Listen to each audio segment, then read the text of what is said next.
The night sky, both beautiful and mysterious.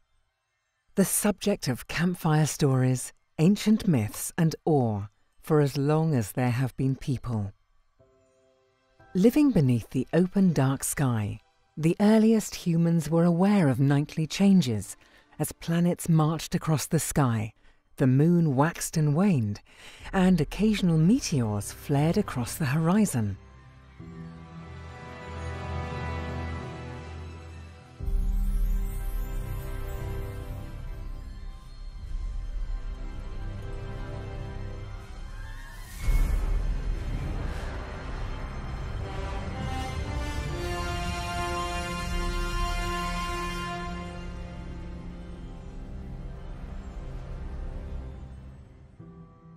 Slowly, the simple early observations revealed patterns that could be depended on, leading to the first calendars.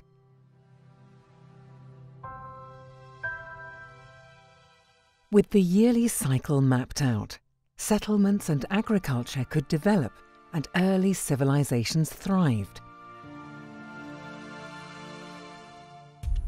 At the same time, the first maps of the sky grouped the brightest stars into familiar constellations, helping to develop navigational skills, expanding trade and aiding exploration.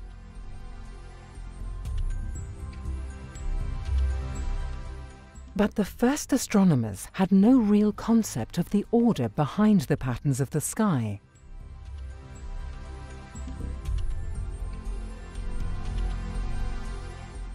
These early scientists and philosophers were still bound by a view of the cosmos that was tightly interwoven with mythology.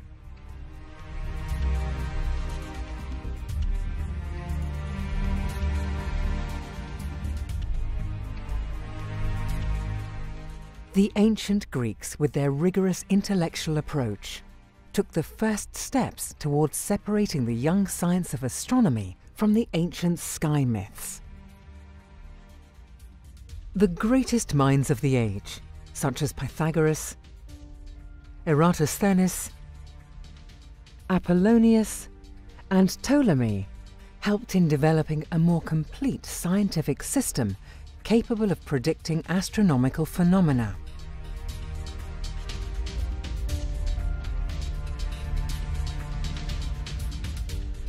By observing the apparent motion of the celestial objects around our planet, the ancient Greek astronomers placed Earth at the center of the cosmos, creating the geocentric system.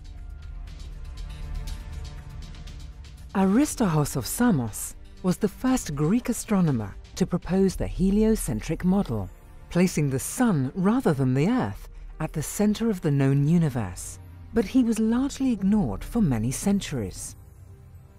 It wasn't until the 16th century that astronomers such as Copernicus and Kepler revived Aristarchus' view. By studying the astronomical observations of the Danish astronomer Tycho Brahe, supported by solid maths, the heliocentric system gained new relevance. According to this, all planets, including Earth, revolve around the Sun.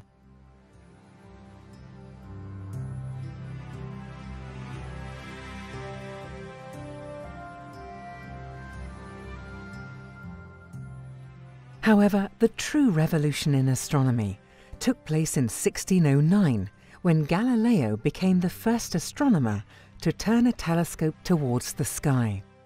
In doing so, he broadened the horizons of the known universe and abolished once and for all the geocentric views of the ancient world.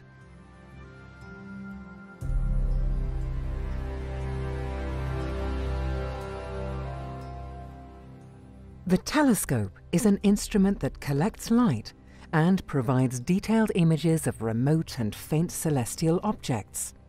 Seeing deeper and further depends on collecting more light, usually requiring larger lenses or mirrors.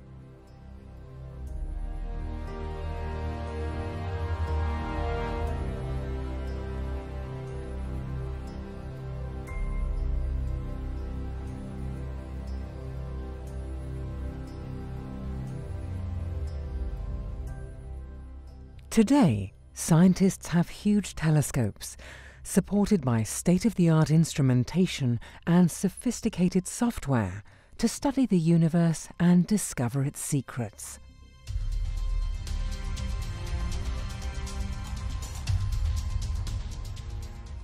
These telescopes have mirrors with diameters of 8 to 10 meters across, and they can detect objects as they were just a few 100 million years after the universe we know began in the Big Bang.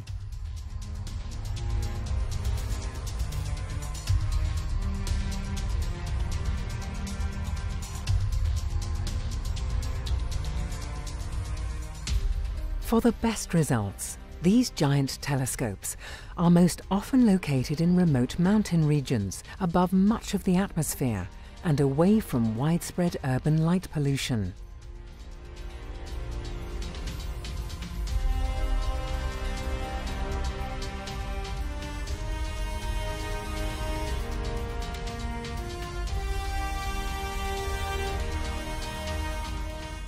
With their help, we can see deep into space and through the fog of time, to reveal a universe inconceivable to the people of the ancient world. A universe which is vibrantly active and violent, and where the game of life and death is played out on a scale that humbles all who observe it.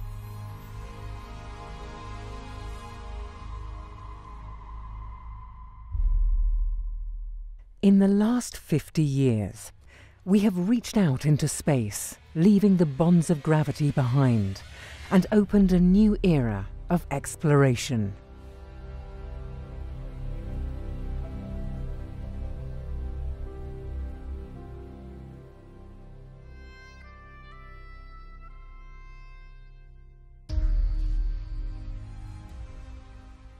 Thanks to the space program, we have seen our planet from an outsider's perspective, as a fragile, pale blue world orbiting the Sun, frighteningly vulnerable in the cold and hostile environment of space.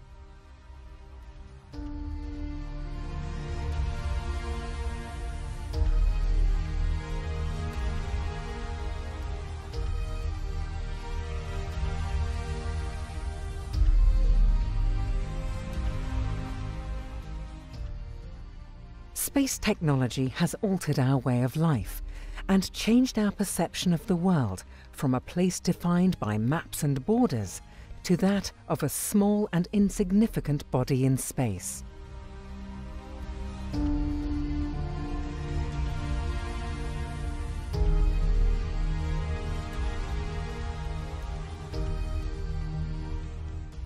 The benefits derived from the space program have a value many times higher than the cost and effort involved.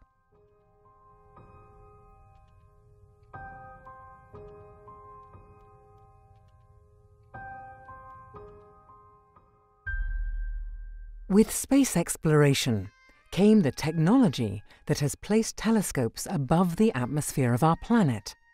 Space telescopes that can record a fresh view of the universe, observing in wavelengths that cannot penetrate the Earth's atmosphere. Each new generation of telescopes, from Galileo's first simple instruments that showed us the moons of Jupiter, to the Hubble Space Telescope, has opened new windows on the universe and challenged our understanding. Step by step, we have been displaced from the center of the world and placed as exiles on the edge of a vast and inhospitable universe. Today, we know that the Sun is an average dwarf star with a diameter of just under 1.5 million kilometers, and that it lies 150 million kilometers from Earth. The Sun is a sphere of gas with a core where temperatures and pressures are so high that the nuclear fusion of hydrogen is triggered, converting lighter elements to heavier elements, all the while pumping out energy into space. Energy that warms and sustains the Earth, supporting life in all its oceans and across continents.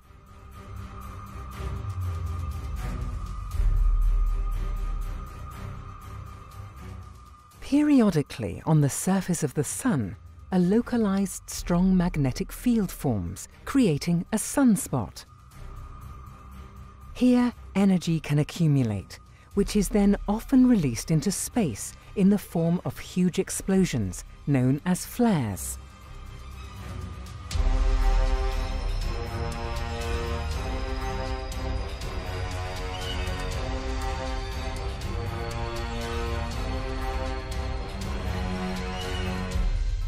Solar flares can be accompanied by a burst of high-energy particles flung out into space, sometimes reaching Earth and disrupting communications, as well as generating spectacular northern and southern lights.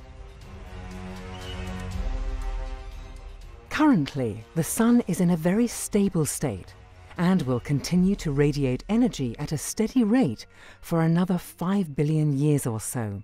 But eventually, the fuel powering the core will run out, and the Sun will slowly cool and expand to become a red giant, engulfing all the inner planets, including the Earth.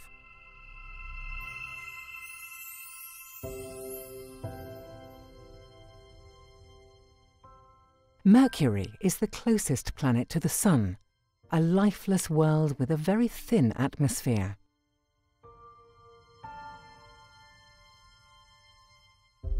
Its surface is littered with craters created by collisions with tens of thousands of asteroids and comets.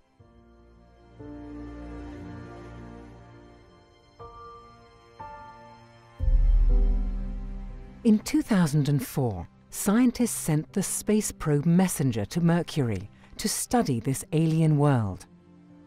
Messenger has provided a wealth of scientific data, as well as high-resolution images of the surface of the planet.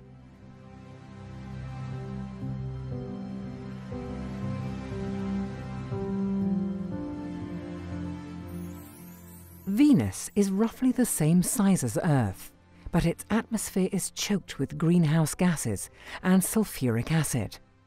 As a result, its surface temperature reaches a searing 400 degrees Celsius.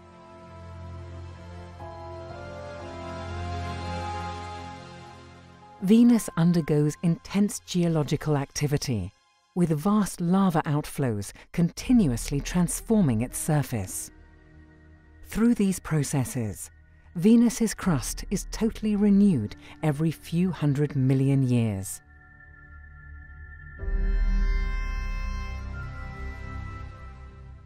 The third planet from the Sun is the Earth, with its liquid water oceans and oxygen-rich atmosphere.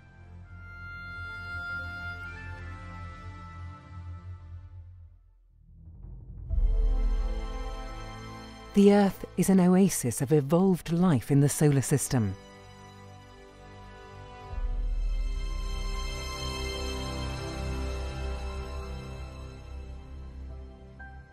The Moon is our natural satellite, roughly 4 times smaller than Earth and lacking an atmosphere.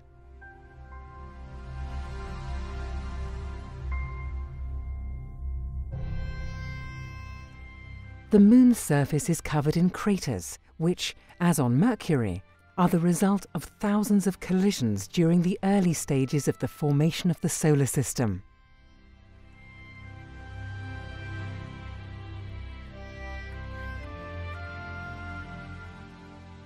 The Moon is the only celestial object that has been visited by manned space missions.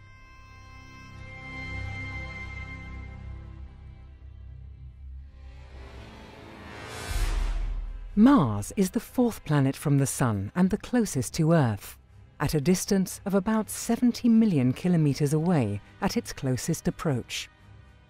Scientists have been exploring Mars systematically for the last 40 years, and we now know many of its secrets. We have mapped its surface remotely, showing its numerous craters, enormous extinct volcanoes, and its deep canyons.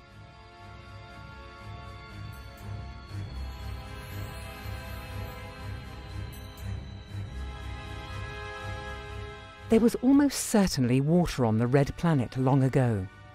Now only small quantities of underground water remain. It is possible that a simple form of life could persist somewhere below the surface.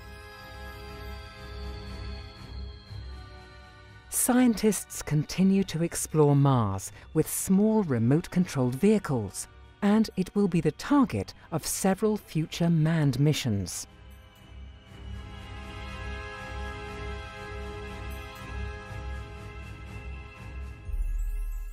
Jupiter is the largest planet in the solar system, with a diameter of more than 11 times that of the Earth. Its atmosphere is dense and very dynamic, and is mainly composed of hydrogen, helium, and methane.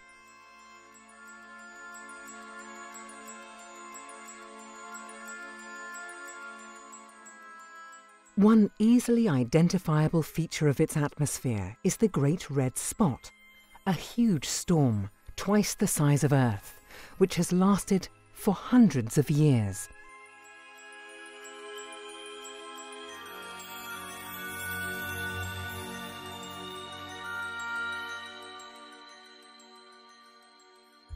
Among Jupiter's varied collection of satellites are two of particular interest: Europa, which hides a large ocean of water beneath its icy surface, and Io, with its many volcanoes and continuous lava outflows.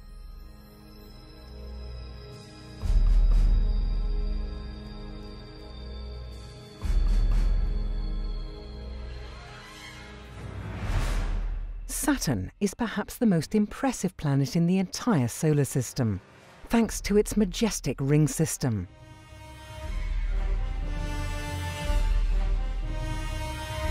Saturn's rings are made up of pieces of rock and ice, mainly from former satellites that were torn apart by the planet's gravity.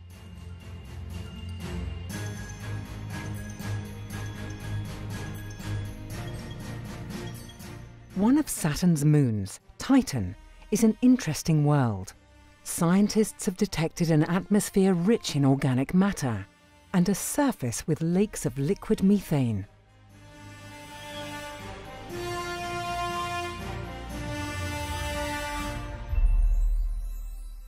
The next planet from our Sun is Uranus, which also has a large but less dramatic ring system.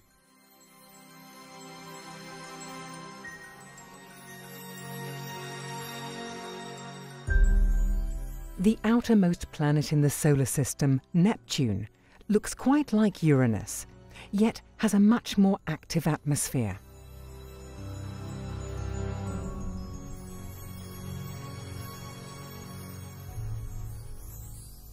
Beyond Neptune is a region containing dwarf planets such as Pluto, Eris, Makemake, and Haumea. These dwarf planets, as well as probably hundreds more as yet undiscovered, and thousands of smaller objects, are located in a large zone at the edge of the solar system called the Kuiper Belt. Further in, between Mars and Jupiter, the asteroid belt contains thousands of asteroids of various shapes and sizes.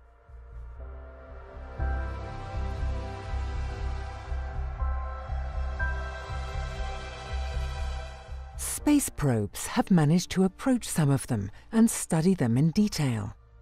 One probe even landed on the asteroid Eros and analyzed its surface. Finally, there are a huge number of celestial objects composed of ice and dust that we sometimes see from Earth as comets. In the past, their presence in the sky was thought to herald destruction and political upheaval.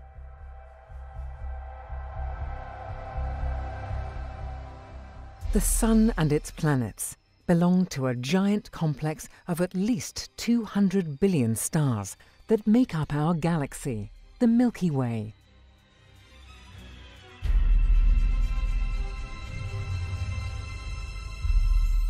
Recently, we have detected planets in orbit around other stars in our galaxy, And the study of these new and sometimes exotic worlds is a burgeoning field of observational astronomy.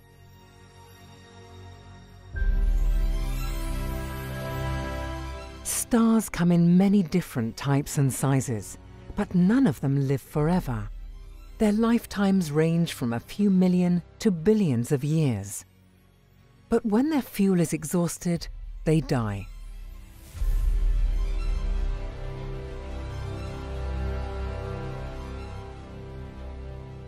Most of the time they do so in a violent manner, leaving behind exotic stellar remnants such as white dwarfs, neutron stars and black holes.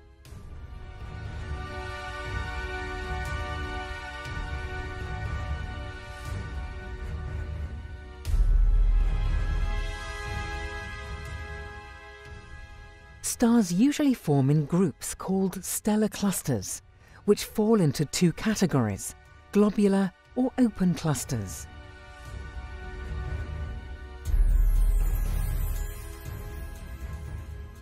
Globular clusters have a high concentration of stars, tightly bound into a ball by gravity, and their age can be deduced from the distribution of the types of stars within each cluster, giving astronomers a key to their history.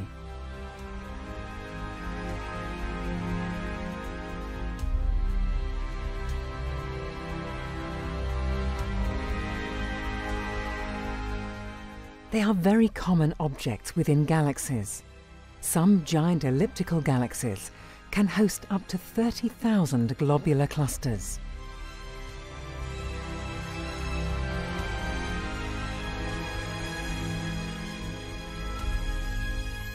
Open clusters contain a smaller number of stars, all of much the same age.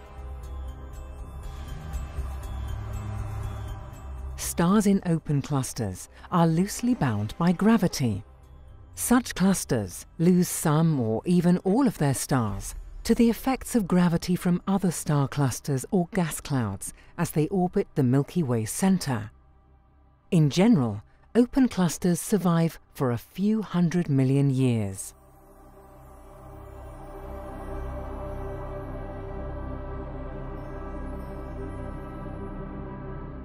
Between the stars, there are huge clouds of interstellar dust and gas.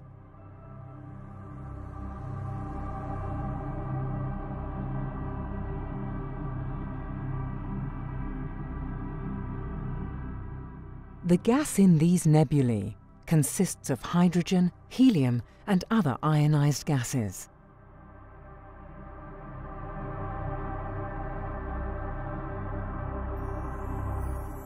There are reflection nebulae, emission nebulae, and dark nebulae.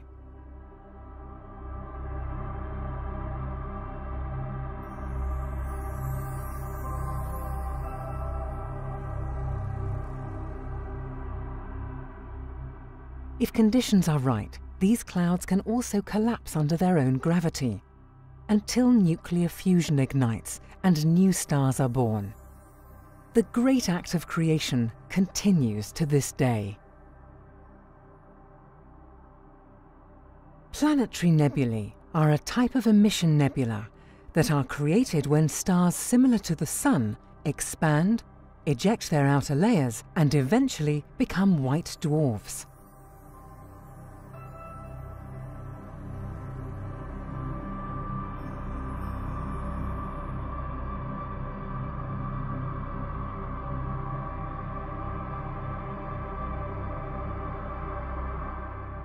Supernova remnants are a special type of nebula which enrich interstellar space with the heavy chemical elements indispensable to the creation of life.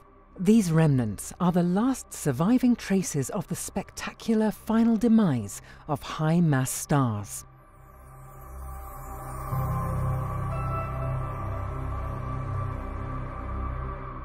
Our galaxy is a spiral galaxy, 150,000 by 30,000 light-years in size. At its center, a colossal black hole with a mass of about 4 million suns is lurking.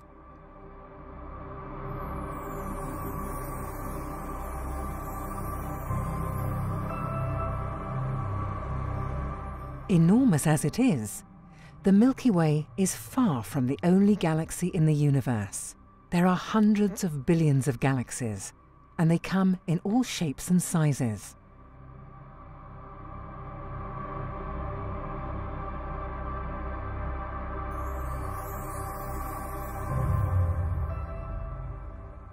Elliptical galaxies are typically made up of older stars.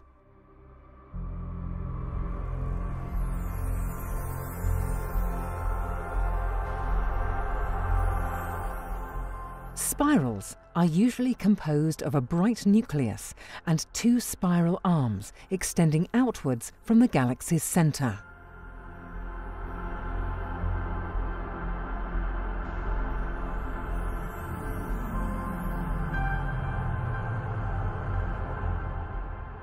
A quarter of all observed galaxies are spirals.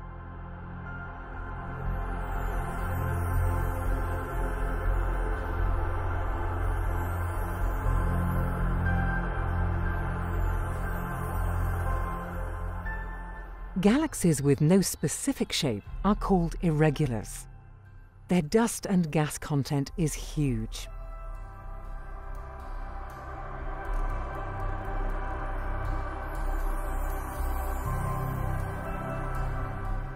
Most irregular galaxies begin as spirals or ellipticals, but were deformed by the gravitational pull of other galaxies.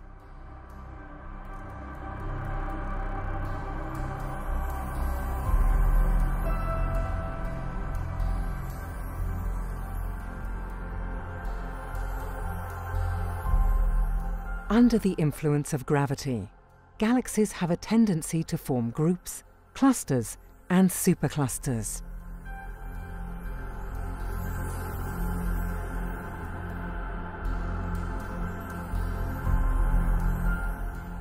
Within groups and clusters of galaxies, interactions and collisions are regular occurrences, which can distort the shape of the interacting galaxies and even change the course of their evolution.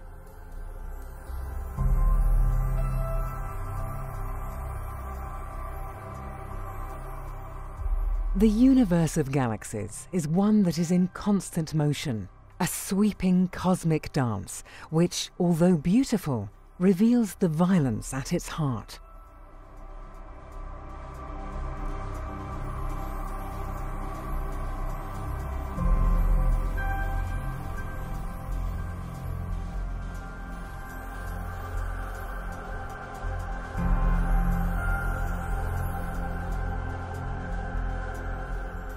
It appears that the universe was created in a tremendous expansion, the Big Bang, almost 14 billion years ago. Since then, the universe has been expanding, and today its expansion not only continues, but is accelerating.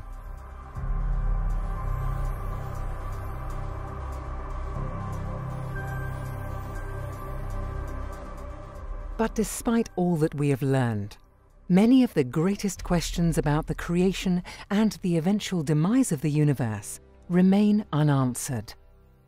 We live in a vast and violent universe that exceeds human measures and imagination, but is governed by firm physical laws that allow the extraordinary complexity we call life to arise.